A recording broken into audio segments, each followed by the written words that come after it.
네, 오늘 굳게 서리라는 제목으로 함께 말씀 나누기 원합니다. 먼저 오늘 말씀은요, 아주 어려움을 알려드립니다. 네. 우리는 정확히 알기 어렵지만 바울과 데살로니가 성도들만이 알았던 단어들이 등장하기 때문입니다. 본문에는 불법의 사람, 곧 멸망의 아들이 누구인지, 불법의 비밀이나 그것을 막는 자, 혹은 막는 것은 무엇인지 등장하지만 우리는 그것이 무엇인지 잘 알지 못합니다. 그래서 이것을 사사로이 풀 수 없고 주석가들도 잘 모르겠다라고 하더군요. 그럼에도 성령님께서 오늘 본문으로 우리가 붙잡아야 할 것을 말씀해 주실 줄 믿습니다. 저는 그런 생각을 종종 한 적이 있습니다. 예수님 빨리 다시 오시면 좋겠다라고 말이죠. 여기에는 몇 가지 의미가 있습니다. 하나는 빨리 오셔서 완성된 하나님의 나라를 어서 누리고 싶다는 생각이었고, 다른 하나는 지금 현재의 삶에 너무 지쳐서 이 힘듦이 어서 끝났으면 하는 마음이었습니다. 성도 여러분은 어떠세요? 어떤 이유인지는 잘 모르겠지만 예수님이 빨리 다시 오시기를 바라고 계십니까? 마라나타, 우리 주님 곧 오실 것입니다. 우리가 마라나타의 소망을 가지고 있는 것처럼 데살로니가 교회도 예수님의 재림에 대한 소망을 가지고 있었습니다. 그들이 많은 환난과 어려움 속에도 믿음을 굳건하게 지킬 수 있었던 이유도 이 소망이 있었기 때문이죠. 그래서 그들에게는 소망의 인내가 넘쳐나고 있었습니다. 먼저 데살로니가 전서를 받아든 데살로니가 교인들은 이 편지를 읽으면서 그 소망과 기대가 더욱 넘쳐났을 것입니다. 그런데 문제가 발생합니다. 이단이 이 소망을 이용하기 시작한 것입니다. 그래서 사도 바울은 이단의 잘못된 가르침을 바로잡고자 데살로니가 전서를 보낸 지 몇 달 만에 데살로니가 후서를 작성한 것입니다. 데살로니가 교회에 만연한 이단적 가르침은 종말론 때문이었습니다. 거짓 교사들이 바울의 이름을 도용해서 주의 날이 이미 이르렀다는 잘못된 종말론을 퍼뜨렸던 것이죠. 제가 1절과 2절 말씀을 읽어드리겠습니다. 형제들아, 우리가 너희에게 구하는 것은 우리 주 예수 그리스도의 강림하심과 우리가 그 앞에 모임에 관하여 영어로나 또는 말로나 또는 우리에게서 받았다 하는 편지로나 주의 날이 이르렀다고 해서 쉽게 마음이 흔들리거나 두려워하거나 하지 말아야 한다는 것이라. 데살로니가 교인들은 주의 날이 이미 이르렀다는 이단적 가르침 때문에 마음이 흔들리고 두려워하고 있었습니다. 그런데 한번 생각해 보세요. 주님께서 오셨대요. 예수님께서 오셨대요. 그런데 데살로니가 교인들은 왜 두려워하고 있을까요? 그 이유는 혹시 자신들이 버림받은 것은 아닐까 생각했기 때문입니다. 데살로니가 전서 4장 17절은 이렇게 말씀합니다. 제가 읽어드릴게요. 그 후에 우리 살아남은 자들도 그들과 함께 구름 속으로 끌어올려 공중에서 주를 영접하게 하시리니 그리하여 우리가 항상 주와 함께 있으리라. 이 말씀에 따르면 주님께서 다시 오셨으니 데살로니가 교인들이 공중에서 주님을 맞이해서 주님과 함께 있어야 했던 것입니다. 그런데 주님께서 다시 오셨지만 아무 일도 일어나지 않았어요. 이런 상황 속에서 성도 여러분이라면 어떤 생각이 들 것 같으세요? 버림받은 것은 아닌지 걱정하시겠죠. 데살로니가 교인들도 마찬가지입니다. 그들은 자신들이 가진 믿음의 역사와 사랑의 수고 그리고 소망의 인내가 혹시 잘못된 것은 아니었는지 스스로를 의심하기 시작했고 두려워하기 시작했습니다. 이렇게 두려워하면서 흔들리고 있을 때 사도 바울은 단호하지만 명확한 어조로 흔들리지 말고 두려워하지 말라고 하는 것입니다. 제가 3절부터 5절까지를 읽어드리겠습니다. 누가 어떻게 하여도 너희가 미혹되지 말라.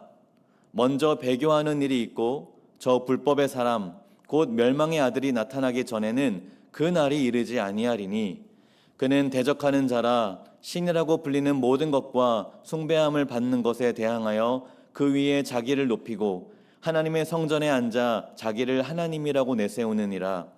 내가 너희와 함께 있을 때에 이 일을 너희에게 말한 것을 기억하지 못하느냐. 사도 바울은 흔들리지 말고 두려워하지 않아야 하는 이유를 이렇게 설명합니다. 내가 너희와 함께 있을 때에 이 부분을 이미 가르쳐 줬었기 때문이라고 말이죠. 사도 바울은 이단의 새로운 가르침에 현혹되지 말고 이미 가르쳐 줬던 것을 기억해내라고 말씀합니다. 그 가르침이란 주님의 날이 이르기 전에 이루어져야 하는 단계가 있다는 것이었습니다. 먼저 배교하는 일이 있어야 합니다. 그리고 불법의 사람, 곧 멸망의 아들이 와서 하나님의 성전에 앉아서 자기를 하나님이라고 내세우는 일이 있어야 합니다. 무슨 말입니까? 요점은 불법의 사람이 아직 나타나지 않았으니 주님의 날도 아직 이르지 않았다는 것입니다. 이제부터 설명을 할 건데요. 여기서부터 어려워지니까 주의하시기를 바랍니다. 바울은요, 불법의 비밀이 이미 활동을 시작했지만 지금은 그것을 막는 것 혹은 막는 자가 있다고 합니다. 그 불법의 비밀을 무언가가 막고 있기 때문에 불법의 사람은 아직 나타나지 않은 것이죠. 함께 7절과 8절을 읽어보겠습니다. 7절과 8절입니다. 시작. 불법의 비밀이 이미 활동하였으나 지금은 그것을 막는 자가 있어 그 중에서 옮겨질 때까지 하리라.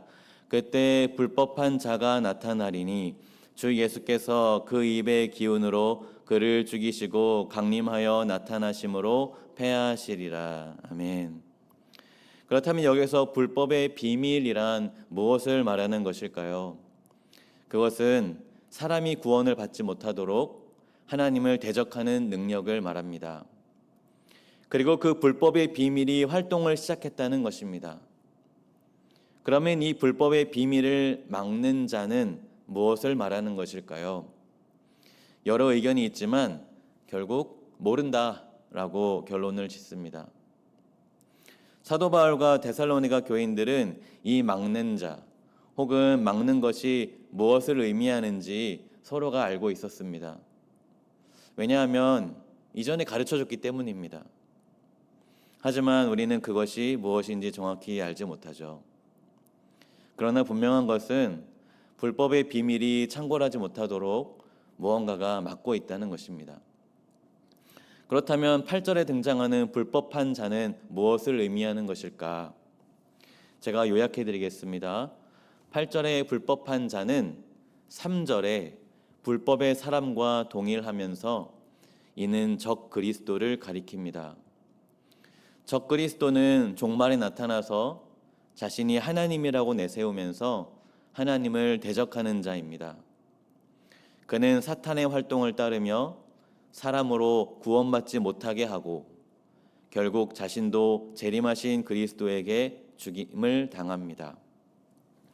여기서 주의해야 할 것은 그 사람이 누구인지 궁금해하거나 누군가가 떠오른다면 생각을 멈춰야 한다는 것입니다. 그러면 그러한 접근은 바람직하지가 않습니다. 그리고 한 가지 짚고 넘어가야 할 구절이 있습니다. 11절과 12절인데요. 제가 읽어드리겠습니다.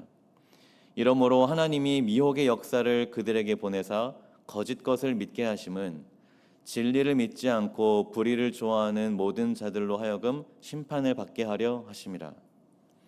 이것만 읽으면 마치 하나님이 사람들에게 거짓 것을 믿게 하시는 불법의 사람인 것처럼 보이죠. 하지만 하나님은 그런 분이 아니십니다. 11절과 12절은 이런 의미입니다. 이 땅에 잘못된 가르침이 횡행하고 악이 세력을 얻는 것처럼 보이지만 모든 것은 하나님의 계획과 주권 아래에 있다. 즉 하나님이 사람들에게 거짓 것을 믿게 하신다는 것이 아니라 악의 세력이 활동하는 것 또한 하나님의 섭리 아래에 있다는 것입니다. 이전에 요한계시록을 묵상한 우리는 하나님의 주권과 섭리로 이 모든 일이 진행될 것임을 알고 있습니다. 우리에게 모호하고 어렵지만 사도 바울은 3절부터 12절까지의 말씀으로 데살로니가의 팽배한 잘못된 종말론을 교정해 줍니다. 아직 주님은 오지 않았으니까 두려워하지 말고 흔들리지도 말라는 것입니다.